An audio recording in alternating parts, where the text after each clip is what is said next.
You know, right. The podcast that uncovers the origin stories of some of the biggest names in entertainment, media, entrepreneurship, and sports. Nick Durst here, along with Joe Calabrese and Joe. Very excited for our guest today because she's an entertainment star, but she's also an entrepreneur. So we'll definitely learn more about her business acumen later on as well. But I know you're very excited to give this introduction. Been practicing all day. Didn't want to mess up. So go ahead right now. This is where you introduce our special guest.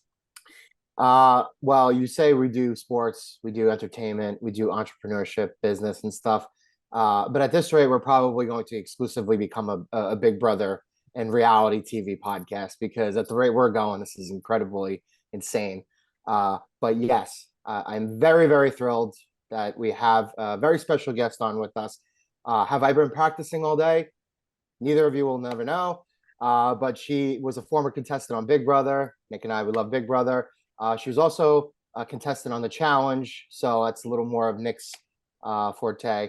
But we're really, really happy to have her on. Thank you for your time.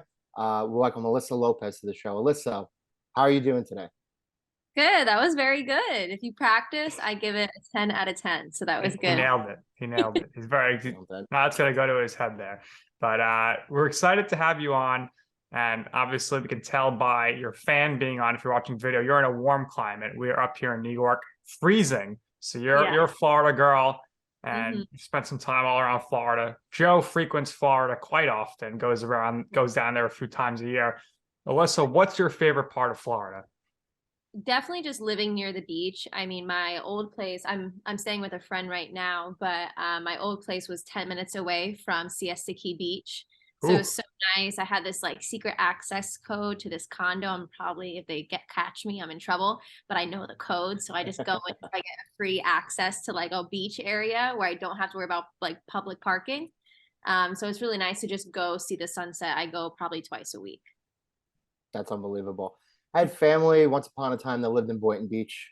My best friends, their parents own a condo in Delray Beach. Okay. So I have family that also lives in Tampa and Orlando, right? Okay, So that's where I'm moving to. Yeah, everybody loves Tampa now. Tampa's becoming like New York City South. It's incredible. Sarasota is becoming extremely expensive to live in. So Tampa it is. Absolutely. So we want to talk about your college days. Went to Florida-Manatee-Sarasota, Associate of Arts. So talk to us about how that was like. Yeah, so I didn't really have a college experience, like the frat parties and the friends, really. I commuted to college in Tampa at the University of South Florida. I got my bachelor's degree in broadcast production. So I would just drive to school 3 times a week, but then I would have to hurry back and bartend that night to like pay my bills and everything. So I didn't really have friends in college. I had one professor that was like my friend, and we still keep in contact now. But yeah, I basically learned behind the camera stuff. So I was a videographer for a fishing apparel company right after college.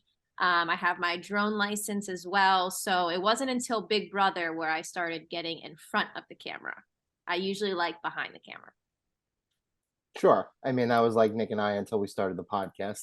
Yeah, right. But I wanted to ask you quickly about your internships because again, you became this reality star, but when you were in school, you interned for Shriners Hospital for Children, Kavis Management, VRod Experimentals. So just walk us through like what each of those experiences was like and how that kind of led you to what you really wanted to pursue.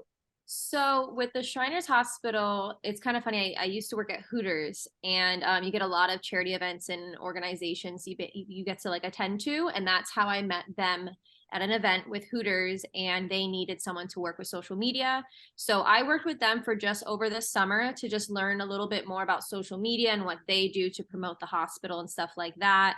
Then my friend from high school actually created her own agency where she would basically a brand would hire her to create their content for them, create their website and everything like that. And they needed a videographer. So it was really cool. I got to fly to LA for 2 summers for like 2-3 weeks and just film different videography, like just videos for different brands. There was a like this waxing type place, like a spa place I had to do videos for.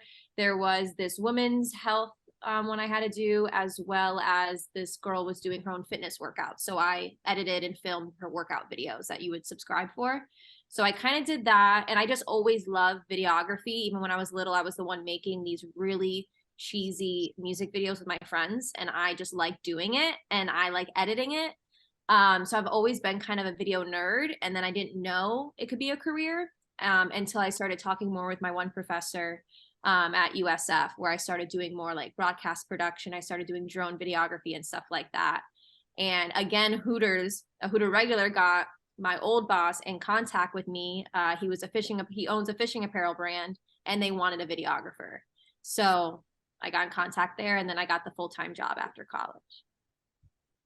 So in college, of course, you mentioned it, you could get the bachelor's degree for mass communication, broadcast production, similar to Joe and I. So you're falling in love more and more with videography.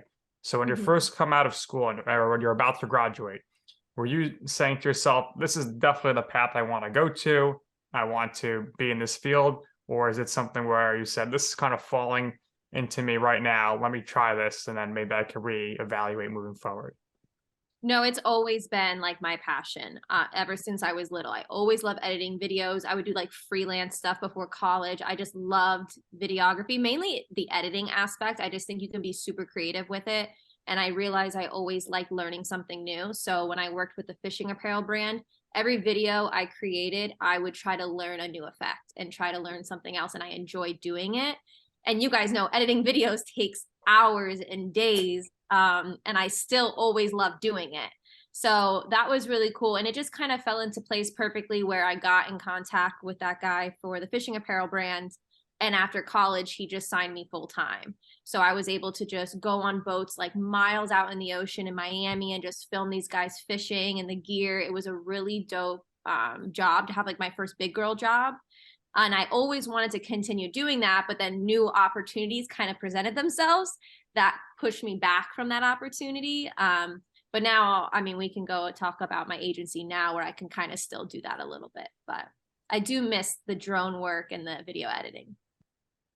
The drone work is interesting because that is not an easy skill set to pick up. I know Joe's cousin Mike, he's down in St. Pete, Tampa. He's always flying drones. I was gonna say he's huge fisherman, right? Loves to go fishing, loves going boating and stuff like that. And yeah, he's got his own drone. So it's like the next time we're in Tampa, when you complete the move, come hang out with us. We'll shoot videos and stuff because he loves that. He loves doing that stuff. He's having difficulty trying to get what he's got, like, because he's got his own Instagram. It's called Cast because our last name is Calabrese. So it's like his nickname is C, so CEE Cast, but like a play on Cast, right? Like the C. Right. So again, like everything that you've already done, it's like right up his alley, all those interests. So it's pretty cool. Yeah, I didn't know a thing about fishing. Like the only fish I knew was a goldfish before getting the job. But I think he kind of wanted that, someone new on it and seeing different things that he may not see when it comes to fishing and filming the videos and stuff. But it was really cool. But now I have so much on my plate. I don't know that my drone is in my storage unit right now. So there you go. So you have a lot on your plate. One of the things that's on your plate, you've co-founded Molliebird Swimwear. So tell us about that and how you ended up co-founding that and what you do with that company. Yes, so that is a full story. Basically the guy that owned the fishing apparel brand started giving me more responsibilities. I started designing the women's line. I started managing the social media and the influencers on there. And he basically was like, I want to start another business. Would you want to, be business partners? And I always was like, okay, if I'm going to have an apparel brand, definitely swimwear. Born and raised in Sarasota, Florida. I have thousands of them. I would love to do something like that. And then we got in contact with Meredith Mickelson, who's a fashion model in LA, who was wanting to do a brand as well, but needed guidance. So we kind of all had different things where she was the main influencer because, I wasn't on shows when this started. She was the main influencer. I was a creative and he was more of like the business side of it. And that's kind of how we all clicked. We started this before COVID. So we wanted it to be done in a year, but with COVID, it took about 2 years until we launched. And I ended up not launching until 4 days before I left for Big Brother. So we launched and then I was gone. no idea what's going on. I come back and had a great feedback from it. And then, 3 months later, I get a call for the challenge.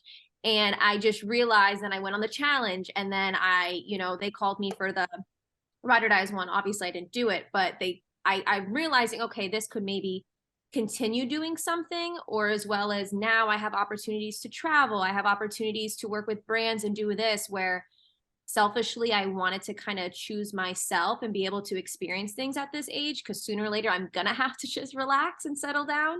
I don't have to, but I'm gonna want to.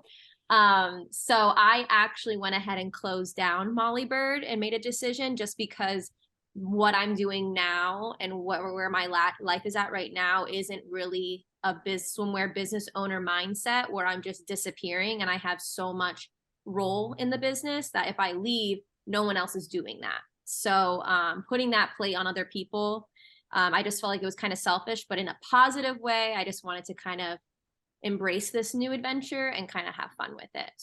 So that's when I started a new agency called Key. So that's what I'm doing now. All right. So lots going on for you, of course.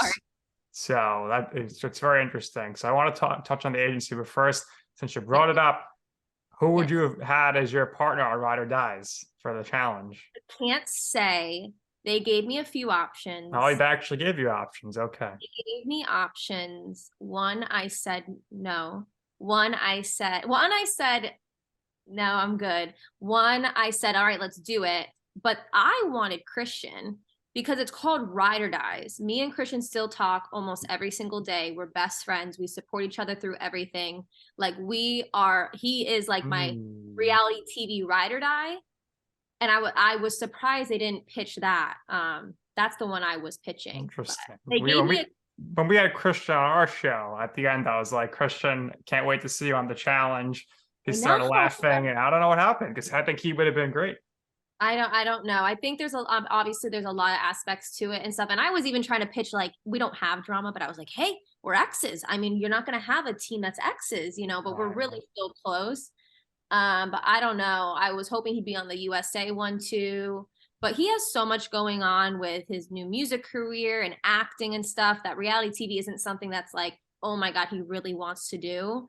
He has so much more things he's doing. But yeah, they didn't pitch it. They gave me a 24-hour notice though. So it wasn't like they were like, oh, we want Alyssa. It was just, okay, someone must have dropped out and that's why they're calling. But it was too late of a notice. Well, on this current season that's airing now, there was a team that left after the first episode. So maybe that was around that same time frame where they dropped and they were like, let's get Alyssa here in 24 hours. And it didn't work out. Maybe. No, because they didn't leave yet. They were like, okay. Because I was talking to someone that was leaving and they didn't leave. I don't know. It was 24 hours. I was like, okay, maybe let me know what my partner is, because one of those I'm not doing. Right. All right. So that's a great nugget there. We'll get to more of the challenge stuff. And we're going to talk Big Brother, of course, but tell me, and Joe first, all about the Key Influencer Agency, how you founded that and what you do for yourself and all of your clients. So basically, after Big Brother, I didn't know what the hell influencing was. I didn't really understand it. I didn't really know what to do. So I did a lot of research about it because I wanted to do it right. And I had a few managers here and there, but I realized me pitching myself to brands and partnerships, I was doing so much better and getting more deals than my own manager was with pitching me. So I was like, okay, I'm actually kind of good at this. And on the challenge, you're allowed to have notebooks and like journals and stuff. And I started just journaling ideas because I knew, okay, I'm going to have to shut down Molliebird. This is not the right lifestyle to have to run that. But I like being my own boss. I am not a 9-to-5 kind of person.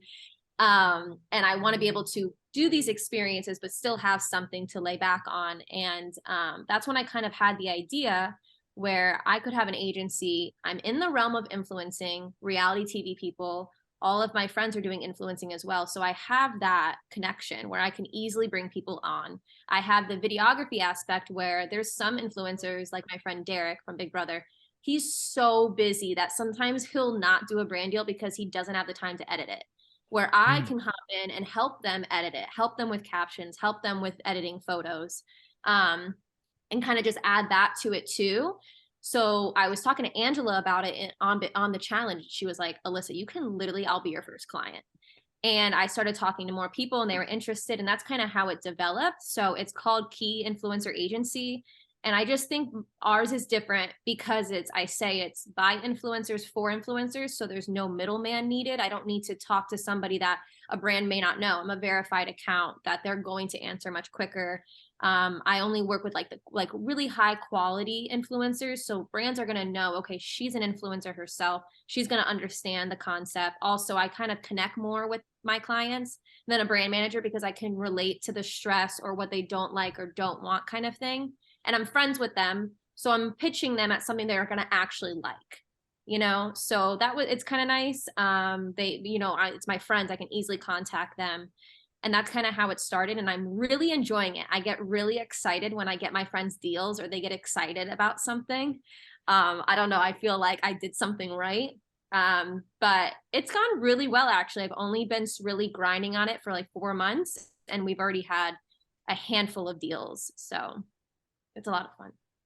Sounds super exciting. And I know Joe wants to follow up on this, but as someone who has worked in these type of agencies before for entrepreneurs who are on TV or NFL athletes, you're speaking my language here, Alyssa. So it sounds very exciting because I know what you're going through when you're going through all that process. So it totally makes sense to me.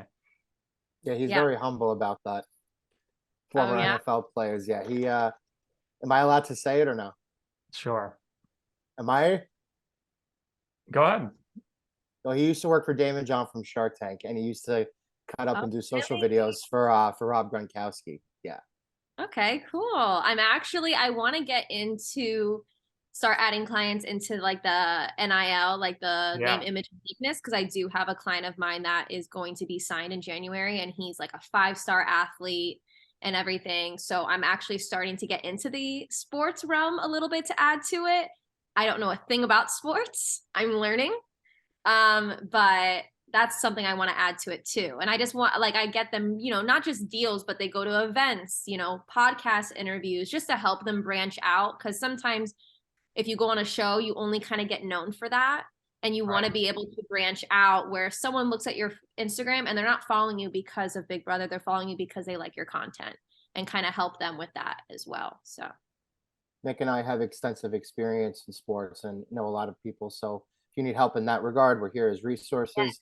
I want to ask you, what deal right now are you most proud of in your, short tenure?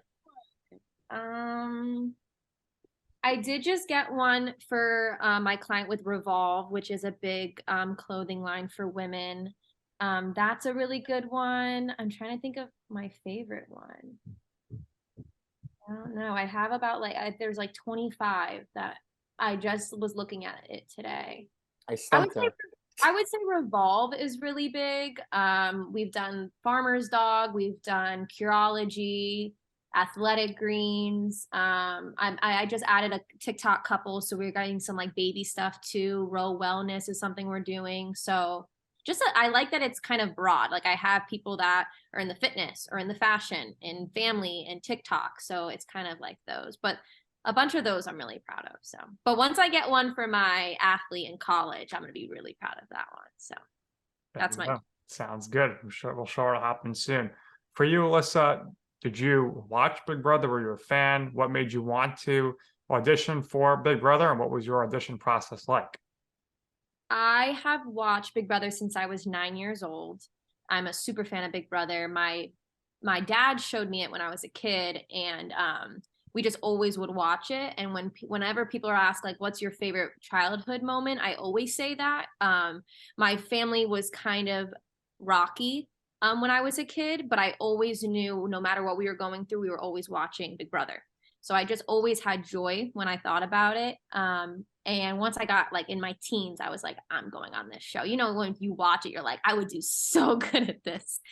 So I always wanted to be on. And then as soon as I turned 21, I applied. So that was season 19, 20. No, that was season 20. I applied season 21. I applied season 22 and I got a call back.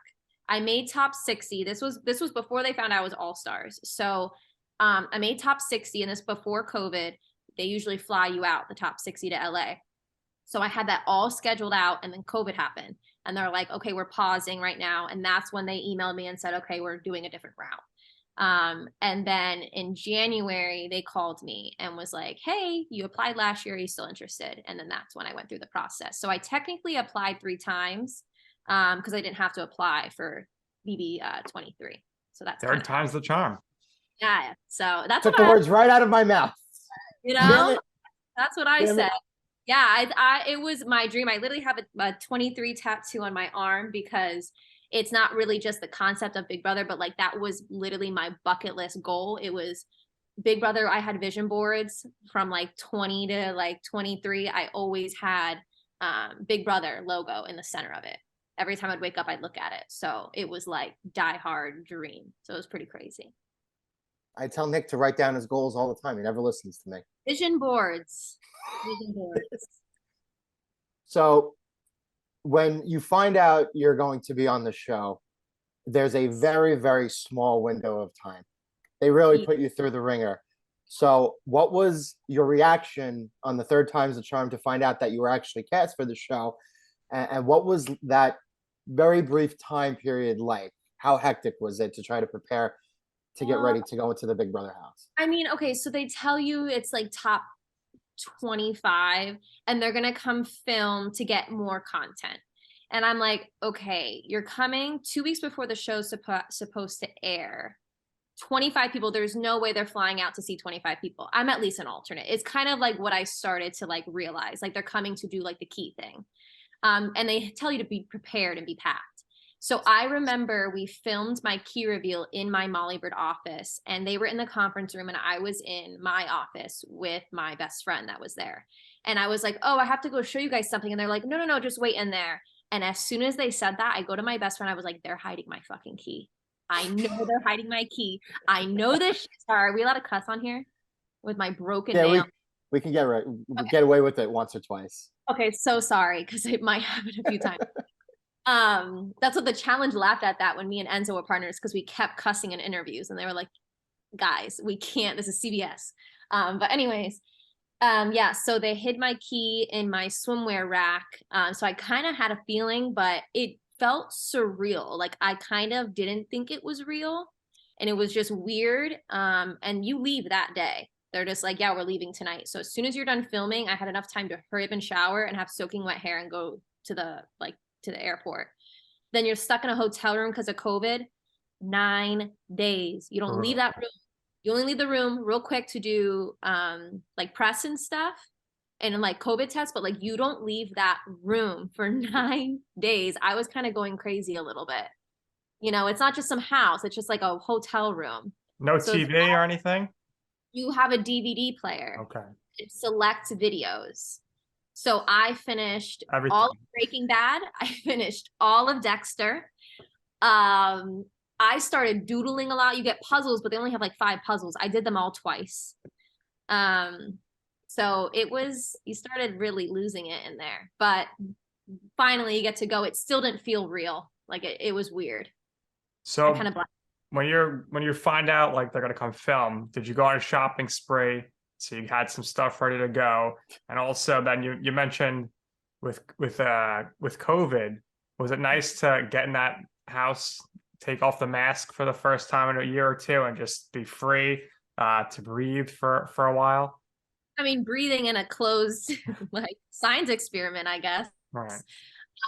But I did not. I actually had the smallest suitcase in the cast. I did not know. I did the wrong measurements. I had nothing in that because they not only do you pack, they may take things out that if the pattern isn't good or some people have too many of it or logos and stuff. I'm talking like 5 outfits, if that, for the whole 3 months. And like all my dresses and stuff, but like I did not pack correctly. So I did not go shopping and I did not have clothes. I wore a lot of Big D shirts. And I looked like a bum most of the time in there. But no, did not shop. And it honestly, with how hectic it was before leaving to try to launch a swimwear brand before going, it was so nice to get away and just not speak to people and not have a phone. I mean, after a while, but like those 9 days was nice. Like even for the challenge when they're like, all right, guys, we have to take your phone. I was so excited to just have kind of an escape. But it was nice. I blacked out on the premiere of it, but I actually I take medication for anxiety, and I will basically, if there's something like pretty serious, like going on your favorite childhood TV show, I kind of black out and I get nauseous. And it won't stop until I stop thinking about it. So I remember the night they filmed the live show and we're in the kitchen and it just happened. And I ran to the bathroom and I was puking all night the first night. And I was so embarrassed. I was like, these people are going to think I'm horrible. My team's going to think I suck. I actually thought I'm going to have to quit because I can't even do the first day. And they called me into the DR. I was so embarrassed. So that was my first day into that. But after that, I got better and I did not throw up again. So there you go. You can make yourself good to go. Now, with your production background, did you, when you were navigating through the game, did you ever use that to think like, all right, if I do this, maybe it's going to look this way. If I do that, maybe it'll look that way. Did that ever cross your mind, either consciously or subconsciously? no, I don't know. I think I just kind of was just going with the flow in there, honestly. Yeah. I am such an overthinker that it's so stupid. My goal in there was to not overthink too much, Alyssa, because it will go crazy. Meanwhile, that's the whole point, is you need to be overthinking everything, which is what I did on the challenge this time.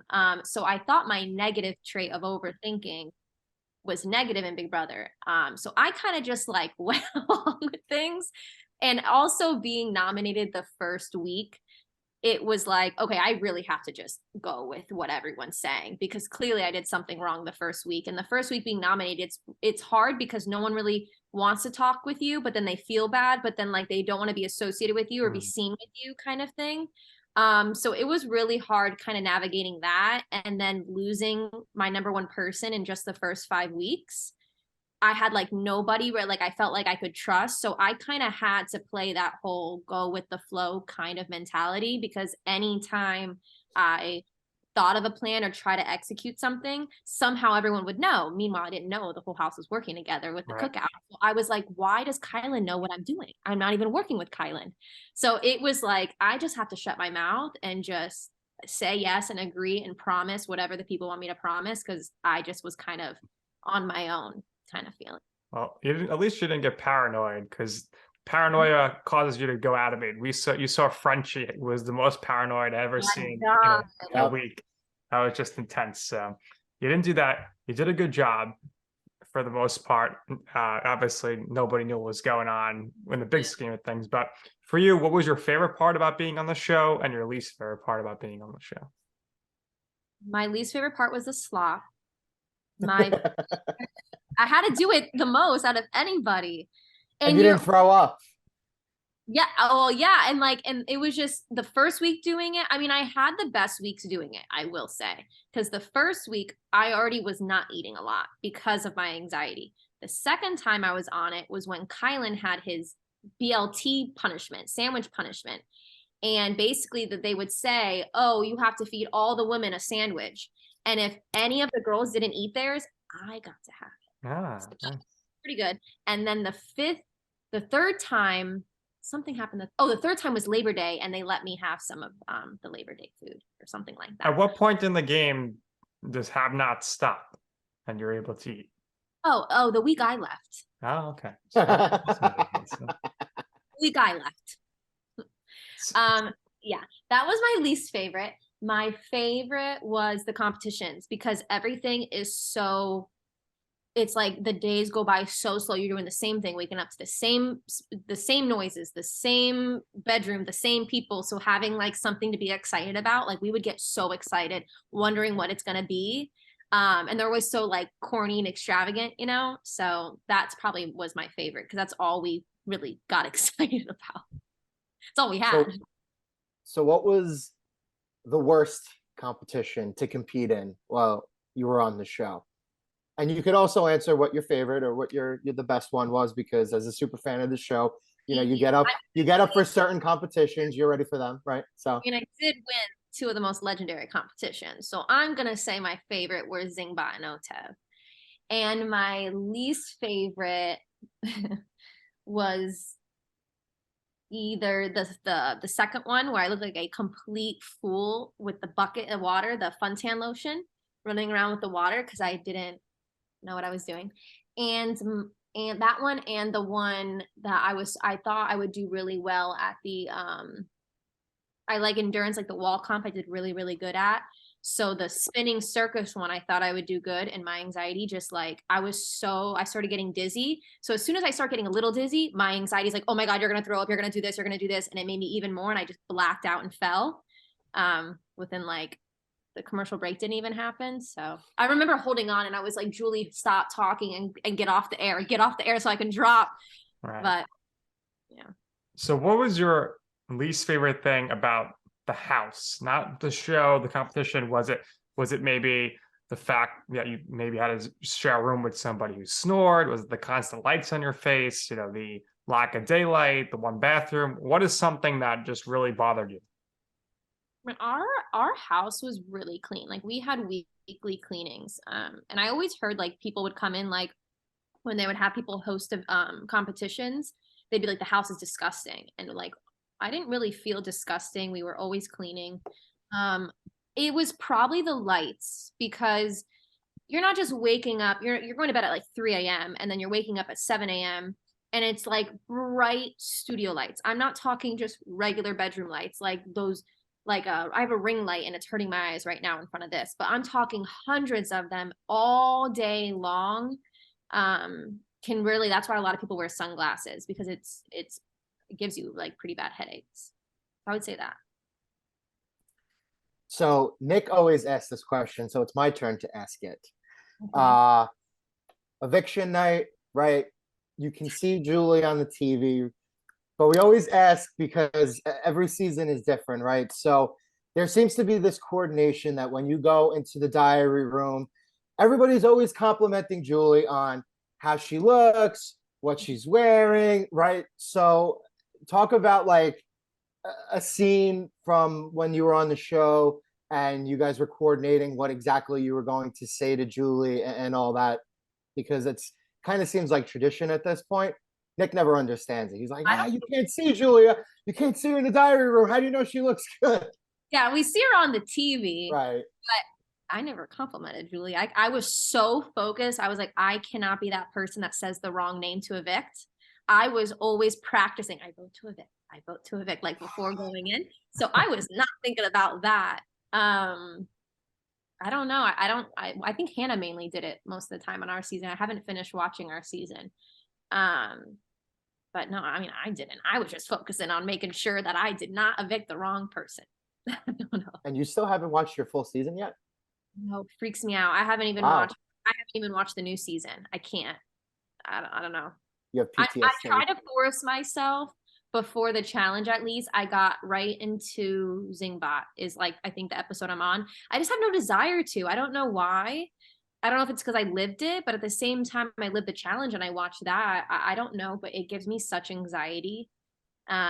So I did not, and it's sad because Big Brother was like my life. Like all my friends knew, all my coworkers knew, like Big Brother's on, Alyssa has to leave early today. And it was something that I always talked about. Now it's like I don't have a desire to watch it, which is kind of sad, but at least I got to live it.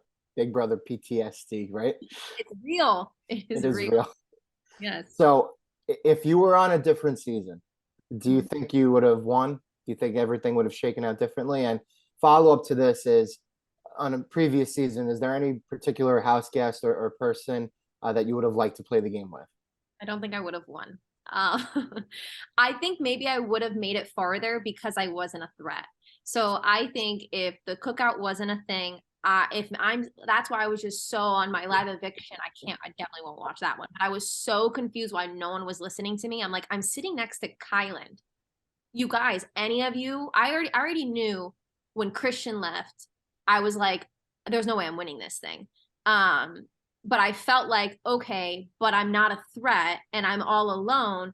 I'm kind of like a better, like a more competitive Big D, if you think about it. Like I may not, you still will beat me next to, like you'll still beat me if you're sitting next to me, but you're not going to get unanimous like Big D kind of thing is how I kind of felt. So I think any other season I would have made it farther than I did, especially if say it's the same people, no cookout. If I'm next to Kyland, I'm not going home is how I see it.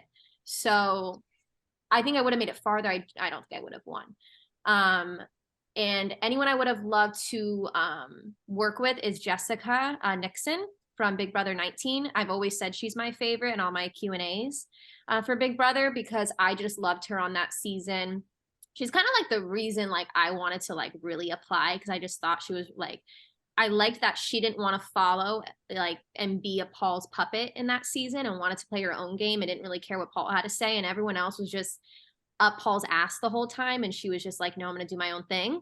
And she did really well too. So she would be someone I would want to play with. Fair enough. So you get evicted and you go the rest of the motions of the game and the jury asks, but the show ends, right? You finally get your phone back. Number one, how many notifications did you have as far as text, emails, calls?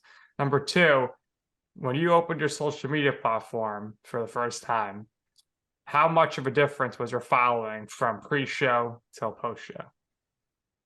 So my notifications weren't a lot because I paused my phone plan for the 3 months I was gone. Smart.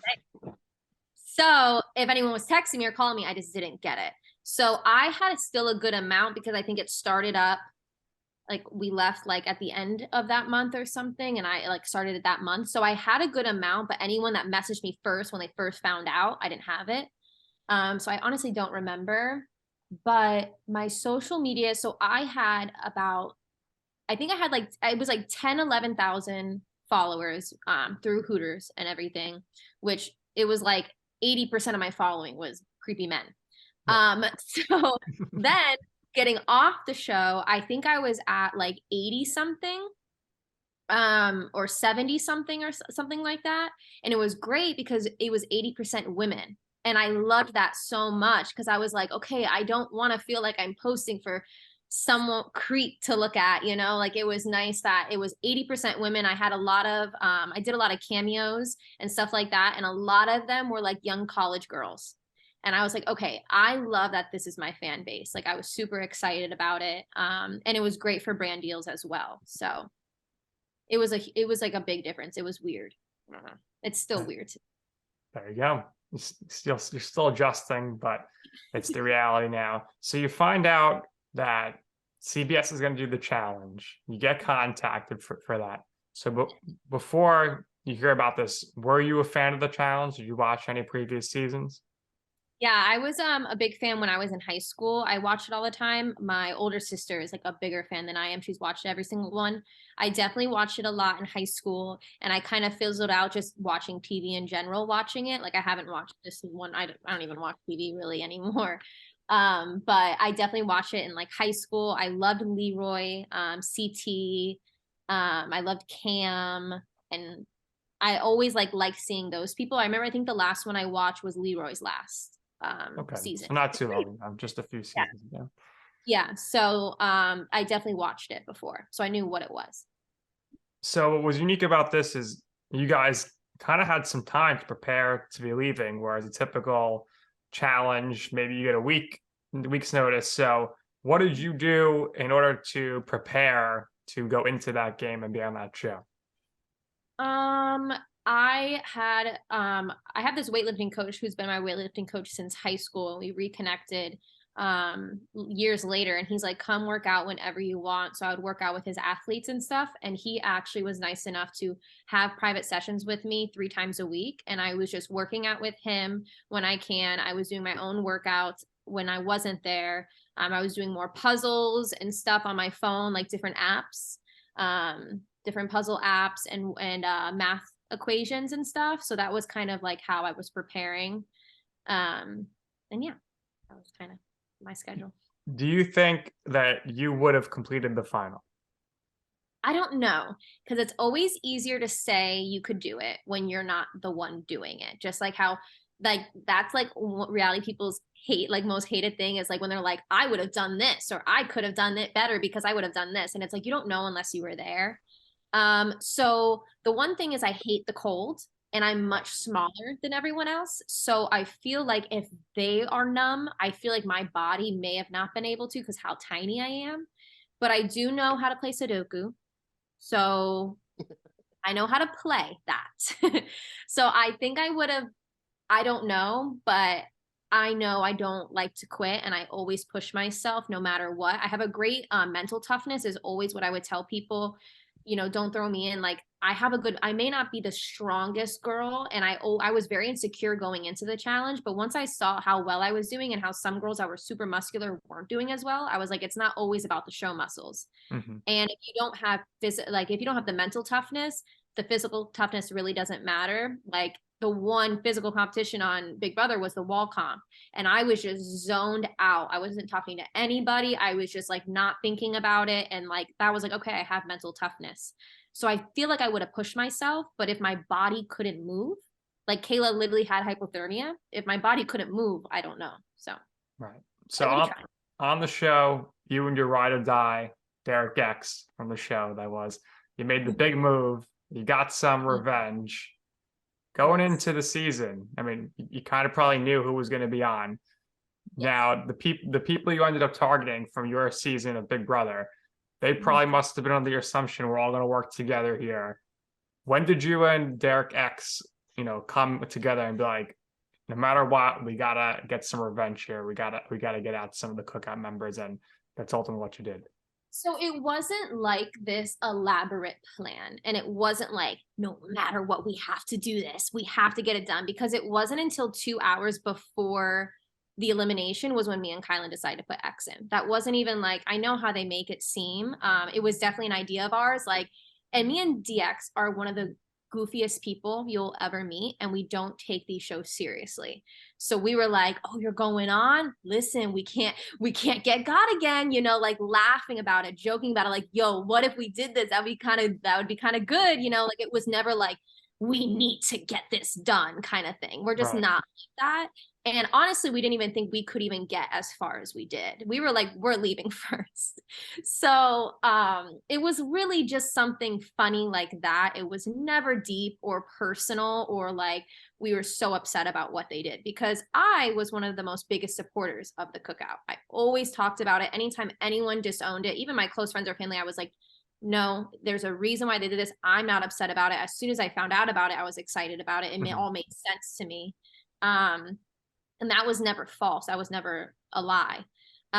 So it was more so going into a game aspect. In a game, if you already lied to me for 65 days, I'm kind of scared. Not only like there's people like Sarah and Tyson that had rivalry and they haven't been on a show together in years. This is 6 months later where I still have PTSD right now. Going back into it, and we have 6 people from our cast. No other cast has that many people. I think there was maybe 4 people from Love Island altogether, and they're best friends. Like they don't have blind sides on Love Island.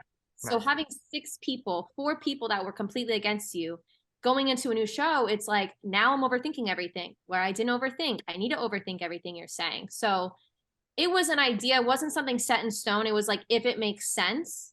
So when we went in, we didn't want Ozza to go. Did I trust Ozza? Not really, but it wasn't like, oh, we need to get Ozza out. I didn't trust Tiffany at all because she's so smart when it comes to this stuff that I just feel like I'm always being played. Me and X had a confrontation the week Tiffany left where made me feel kind of eh. And then it so happened that me and Kylan started making an alliance with Angela and Tyson. So I was like, oh, okay, we're all working out. So that's the whole thing, is it wasn't like a set in stone, one by one, they're going out. It's okay. If we end up working with some, we end up working with them, you know? How great was it getting to know Enzo? Oh, Enzo's hilarious. Me and Hannah have we had an alliance called, or like a final 2 in the very beginning of Big Brother, called Enzo's Angels. Hannah was a fan of Enzo. I was a fan of Enzo. And it was so funny because when I saw him at the airport, I was fangirling hard. I was like, I'm about to be on a show with Enzo. Like I was 10 years old watching Enzo. And I'm about to be his partner Right. in week 2. Like I was so excited. I was fangirling about Enzo. And he's like one of the funniest people I've ever met. His bed was right next to mine, and we would just crack jokes all the time. He is literally so funny. He was funny. Definitely, for sure. And Mhm. you mentioned, talking with Derek X and whatnot. Did you two ever discuss the fact that, I think the season of Big Brother kind of changed for both of you, where number one, he takes out Christian because if the three of you kind of worked together, things could have been differently. And then Derek was this close to winning that competition where he fell. And I'm sure he has nightmares about that. But did you two ever discuss those two moments? Yeah. Yeah. I make fun of him about that all the time. And the whole thing is like I trusted him the most going into it because we were never working together. I never trusted him. He never trusted me. Him taking out Christian or wanting me out it wasn't a blind side. It wasn't like, wow, I trusted you in my whole Right. game. Right. He had the same way with me. He fully really trusted Kylan. He really trusted Ozzy. He really trusted Tiffany. I really trusted X, and we got, in a game sense. So we were like, yo, I trust you the most out of anyone. He's like, same here. So we were like, let's keep that bond, because going into something like this, you need to have someone that you feel like you can 100% tell everything to. So he was like my person in there. Yeah. Derek's cleaning up right now. He's on every show on CBS. So Yeah, he's fine. we'll see him on Survivor real soon, I'm sure, and see how he Yeah, does. right. So if you do another season of the challenge, what would you do differently that you did the first time around? Keep my mouth shut a little more. Okay. Yeah, I think I no, actually, no, I'm gonna take that back. I don't think I would have done anything differently because that's just how I play. There's a lot of people that play the sucking up or the double-sided, or they play both sides of the house, or they're gonna tell you something, but they really don't mean it, or stuff like that. And I am very loyal to the point where like people started not trusting me after Derek left because I didn't want Derek to go in, and I was throwing Kayla and Leo in as an idea, like they should go. They're not trusting this and that. Like I was doing everything to make sure.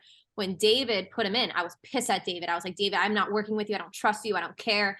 Instead, and it's not good. It's not winning mentality. But I don't know how to be fake when it comes to no worries, man. It's all good. Like I don't know how to control that. And some people would be like, oh, like, you just got to make sure you're friends with everyone in there. But it's like, if I don't trust you, I'm not going to act like I do. And I'm just if I hear bad things about somebody that I trust, I'm going to go tell them, and that might bite me in the ass. So I don't want to say I would do something differently, because I know going back in, I would do the exact same thing. So All right. I probably just am never going to win one of these things, but at least I stay true to who I am, because that's why I think I can't win these things, because people are like, you just have to act like you're okay with this plan, then you have to do this and that. I'm like, You're right there. You're right there, Alyssa. I think you definitely, I think you get back on the show, you'll win. Joe and I are very good with reading between the lines. So based on everything we've heard from you today, we could tell who you didn't want to partner with on Ride or Dies. At least we have our assumptions. We won't say who, but we can kind of see where that is. So we'll see what happens moving forward. And it'll be interesting to see if, any of you from the CBS season go on the regular show, if you're still treated like rookies and get attacked by the veterans, because, there could be something there. So we'll see. For you, Alyssa, in your life or your career or anything with reality TV, what would you say is your I'm right moment? So what I mean by that is a time or place where you wanted to pursue something, you asked somebody for advice, they said, don't do that, Alyssa, that's a bad idea. And you were like, you know what? I'm going to do it anyway. And ultimately you will see why it is that I'm right. I think the backstory of going on the challenge, I turned it down at first because I was like, I can't leave my business again. I can't leave my business partners again. And then they called me back 3 months later to reconsider. And I was like, okay, let me make a pros and cons. And I decided making ideas, or I started making decisions for other people and not what I wanted to do and what was best for me. And having to do that to then close down Molliebird. And some people may have thought that's not a business etiquette. That's not what you should have done. That's not entrepreneur mindset. I knew I was right going into that, having an experience of a lifetime and being able to create something out of it with my agency, and now being able to solely do what I want to do. That was kind of good. It's a great answer. They're all great answers. Last question from me. Nick loves when I ask this. He puts this on the rundown every single time now, so I have to ask. Between the both of us, I am the astrology buff. So I always ask guests now what their zodiac sign is. Oh, I'm a Cancer. Ah, you're like me. When's your birthday? July 17th. Okay, close, that's cool. Close to Joe. I don't Yeah, keep only 13 days away. Yeah, really close. Same month. Yeah, I was born July 4th. Oh, But my yeah, sister so July 4th. there you go. Oh. I remember in the hotel room before Big Brother was July 4th, and there was fireworks. I remember just crying, looking out the window, being like, I'm in fucking jail right now, watching the fireworks. So I celebrated your birthday in a hotel room, getting ready for Big Brother. Yeah, those fireworks are for me. Yeah, right. But I thought anyway, definitely for you. So yeah, so usually how that works is I ask what somebody's zodiac sign is, and then they're like, "Oh, I'm interested in it. I don't know anything about it, right?" But evidently, you know that you're like me. You're like a crab, right? mm-hmm. The whole water sign thing. You're moody, everything. I don't have to describe that. I usually blame it on me being Puerto Rican. I'm like, I'm just Puerto Rican. Like I have an attitude because I'm Puerto Rican kind of thing. That's what I say. Nick and I are from New York City, so okay. My parents are from New York, so are they? What part? My dad's from the Bronx. The boogie down. Yeah, I don't know where my mom is from, but my dad is from the Bronx. I want to get an NY tattoo on me. My best friend just learned how to do tattoos, so I'm gonna get an NY. Don't get the Yankee symbol tattooed to your body. No. I mean, I do. Well, don't get the Mets symbol either, because they don't get a sports team symbol. No. I mean, my dog is already named Jeter, so I can't. Oh my God. Nick does not like hearing that whatsoever. Oh, he's a Mets fan. He's a Mets fan. I'm a Yankees fan. I'm a winner. There you go. But you have to figure out where your mom is from. I know, that's actually kind of fucked up. Have you ever been to New York?